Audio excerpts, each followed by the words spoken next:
Hello and welcome, ladies and gentlemen. This is the Button Press. I am Sasha, your host.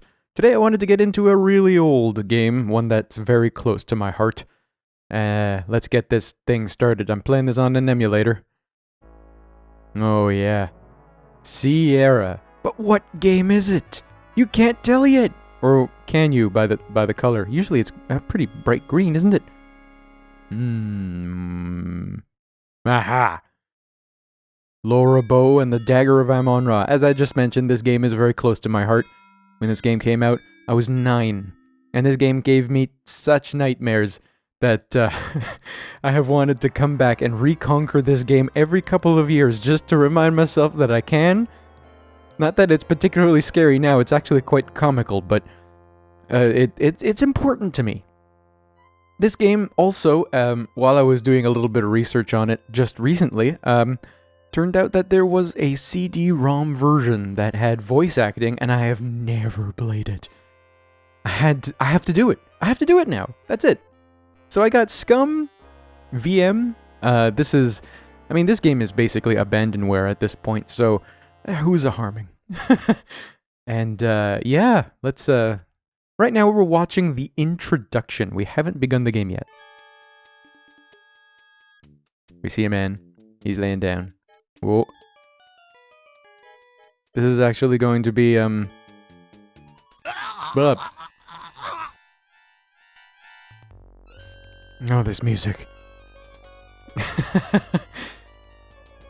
This is the theme of the game. Lawrd and the Dagger of Amon-Ra is a detective thriller game, and it's gonna have murder all over the place. Yeah, this game hasn't been on for more than, 2 minutes? There's already somebody died!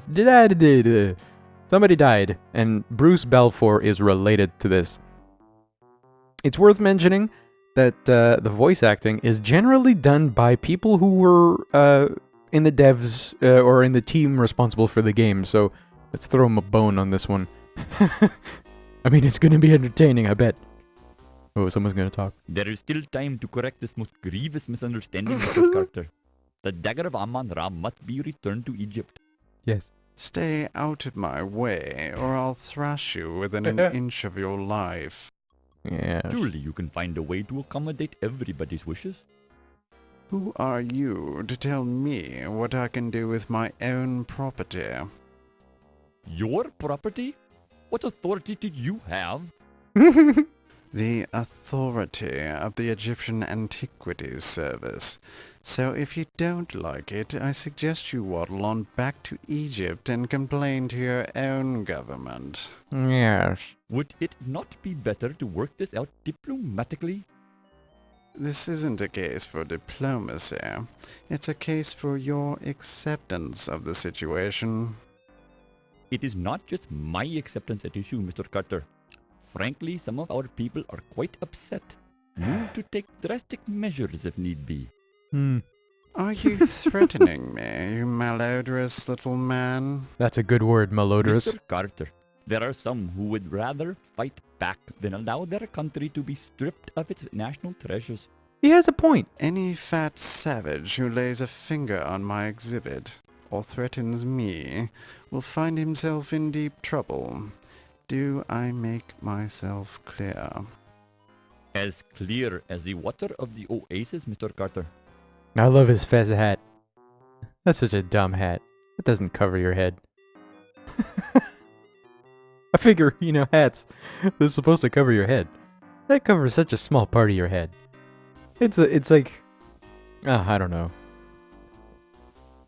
It's a parody of a hat. Be careful with that steamer trunk, young man. It's exceedingly valuable. Did it? What? It sure is heavy, Mr. Carrington. You got gold bars in here or something?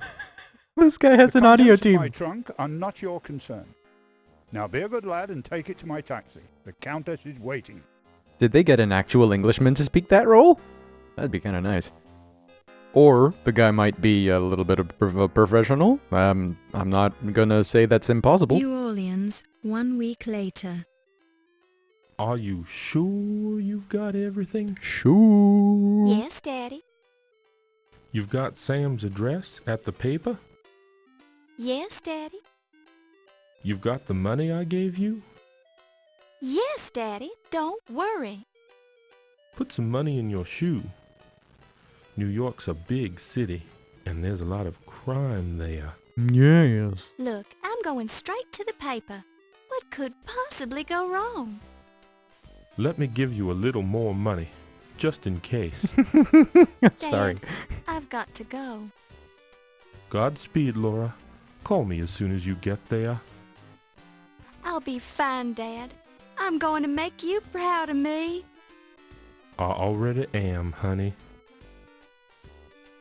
Maybe you should put your money in a jar of peanut butter. Thieves in New York never think to look in a jar of peanut butter for the $28 I gave you.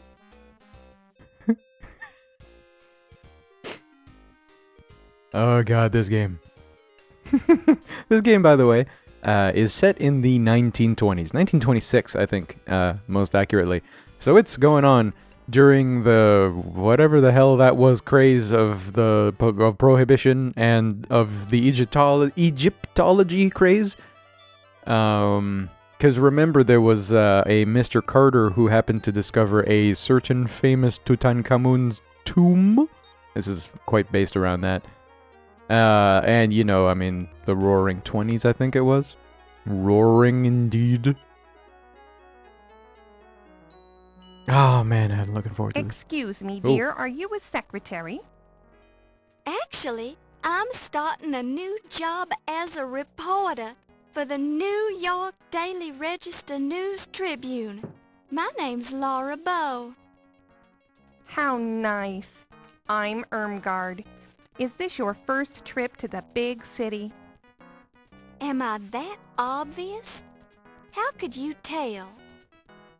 By the way you keep glancing out the window, dear. I did the same thing the first time I came to New York. The tall buildings, the people rushing around, it was all so exciting. Then I stepped off the train and got mugged. How awful! It's the New York experience.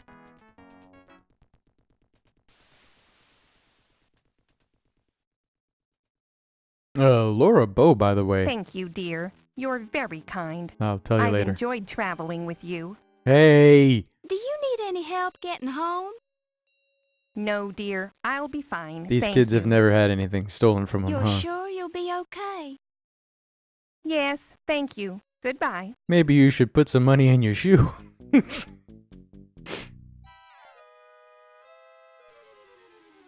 Goodness gracious! My suitcase! Oh my goodness me! spare dime, miss? I would say no. Certainly, sir. I'm always ready to help those who are less fortunate. I got a jar of peanut butter. Well, that's just peachy. Give me all your money then. Excuse me? Hand it over.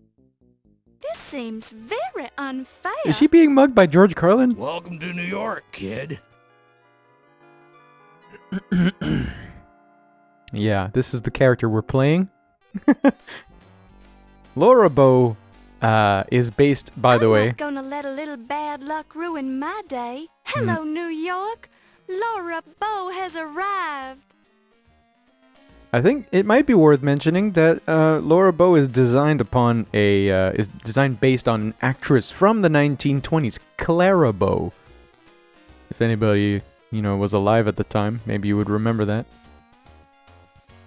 Not saying that any of you are old. I'm not calling anyone old. I'm just so stating My facts. destiny awaits.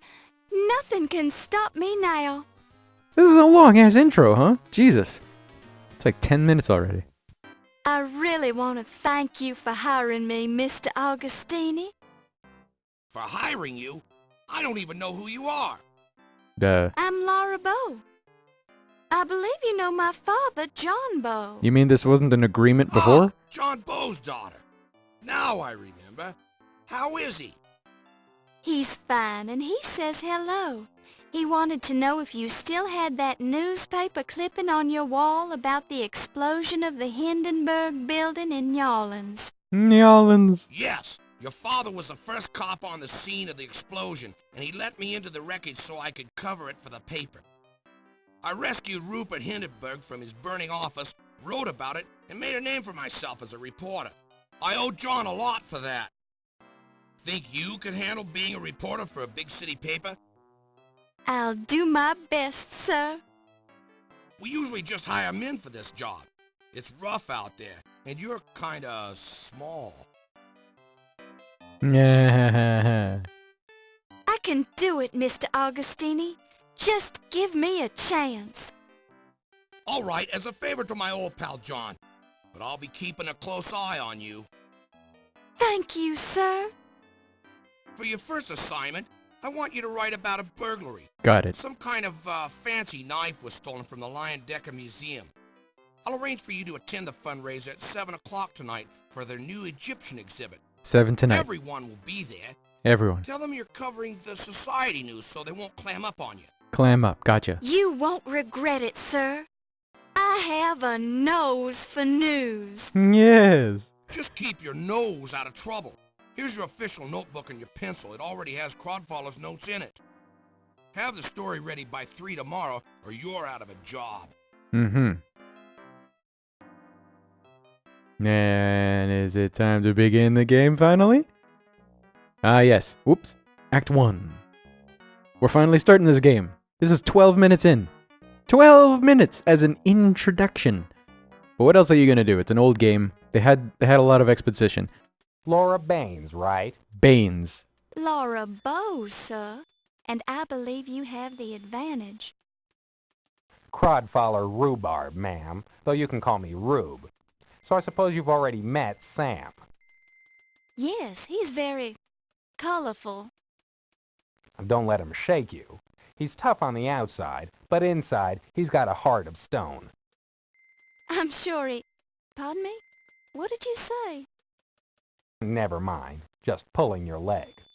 Why don't you take this desk right here and we'll get you settled in? That's very kind of you. Mr. Augustini sort of left me on my own. I have to start on this story about a burglary at the Lion Decker Museum.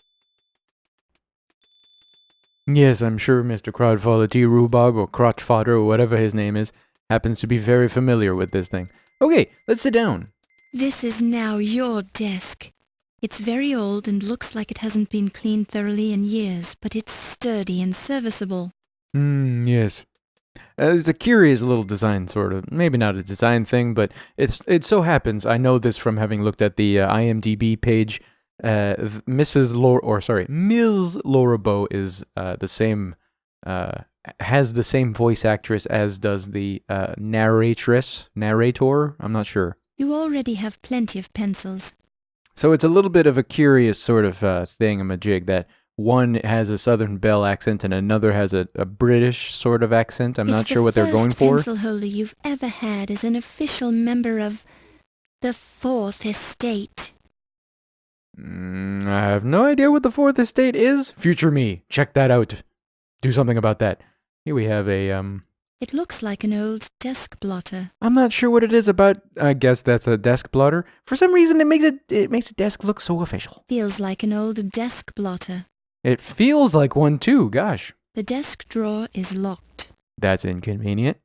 This is the top drawer of your desk. This, I'm sure I've mentioned this before. You peel up a corner of the blotter to reveal a small key. Yes, You this pick this it up game and is place going it to in your be purse. pretty slow paced because we have to go real slow and investigative and such about this game. You unlock the drawer.